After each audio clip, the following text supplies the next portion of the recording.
Now, at least 5 buses have been torched at the Putco depot in Mansfield, south of Johannesburg last night. It's believed commuters are unhappy with the bus company's new ticket system. Let's speak to Putco spokesperson Lindokuhle Xulu, who joins us now in studio. Lindo, we understand that this also had to do with the Dobsonville stations of Putco. Exactly what happened? Is it true that they're angry about the new ticket system? It's faulty apparently right now. There are two things, Maseko. First of all, there was an incident yesterday where we saw 5 of our buses burnt. These are buses that belong to subcontractors from Putco. So that's one incident, but you are right in saying that when we woke up in the morning, we did see commuters in the Dobsonville depot where they were demonstrating, basically not allowing any bus to leave the depot. They were unhappy and frustrated about the new smart tap system that we've recently introduced in Soweto.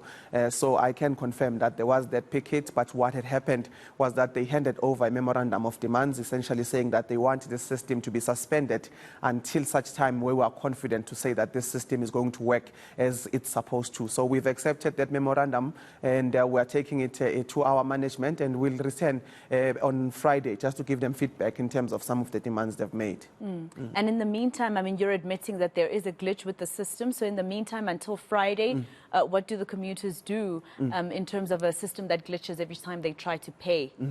Some of the issues that they're encountering is that when you tap into a bus, it gives you a number of errors. For example, some passengers reported to us, which we believe is one of the things that caused this frustration, that when they tap their new cards, the smart tap system, all of their trips would have been wiped out. So we did identify that as a glitch. That system has been updated in order for them to be able to recover some of those trips that they lost last week. But what we are doing is that we have given a strict instruction to our drivers to say that no one must be left behind, whatever the case may be, whether you are tapping there and it says there's an error of some sort. We are saying that if you can produce a receipt that you have indeed bought a weekly or monthly ticket, then you will be able to commute. So there is no one affected in terms of some of these glitches, but we are saying that we are requiring time to actually fine-tune this and get it to work exactly as it's supposed to work. In the meantime, like I said, it's a matter of emphasizing that no one is left behind until we resolve some of the issues that are coming internally from ourselves and the service provider that we have as far as the system is concerned. And I'm assuming none of your employees were injured because this happened overnight. I don't think anybody was working or no bus driver was working during the time that your buses were torched? We are referring to the issue or the incident that happened in Mansfield. Yes. So we did get information that buses were alight, were set alight. What we in fact got as a report from a security that was there is that they were patrolling, and then they identified people who were not supposed to be in our depot. There was, in fact, when they confronted them, they shot at the security. But fortunately for us, and fortunately, there was no incident, there was no injury reported at this stage. They just shot, and then when they were fleeing the scene, we did identify 3 buses that were on fire. But at a later stage, we saw that 2 more and then caught fire. But what is important to note here is that we've reported this matter. Police will be dealing with it. They'll do their investigations. But at the same time, we want to thank our staff as well as the security for acting swiftly in terms of removing other buses from that particular place of incident so that more didn't catch fire. So they really acted quickly, and that is the situation we're faced with now. We cannot speculate where this is coming from. We've confirmed that there were people that we believe are the ones that set these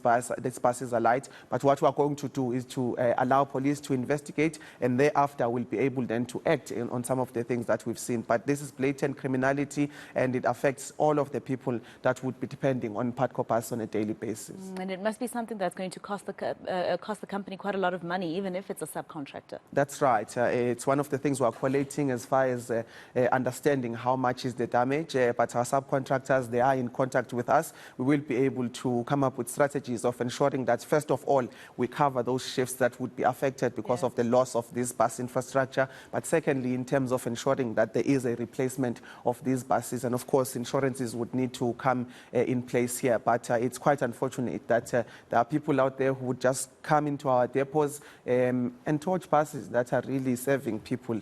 We don't know who it is, but we are saying at this stage we're hoping police will be able to investigate and find exactly who is behind this.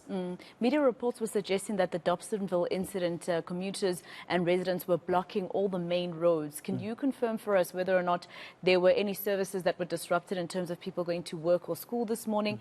And if there were, are people going to be okay in terms of coming back home?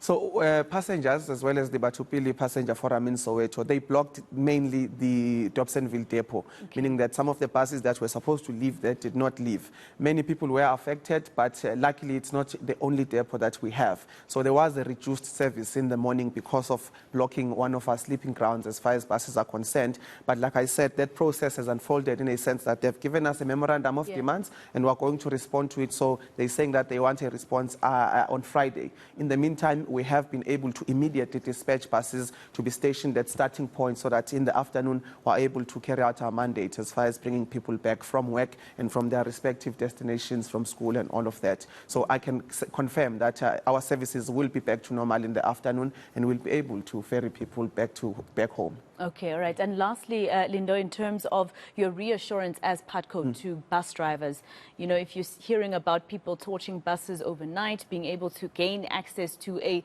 security-filled station, they must be also worried about their own lives if, you know, anything escalates before Friday. We're very much worried. If someone comes in a depot and just shoots at security, then there is a concern.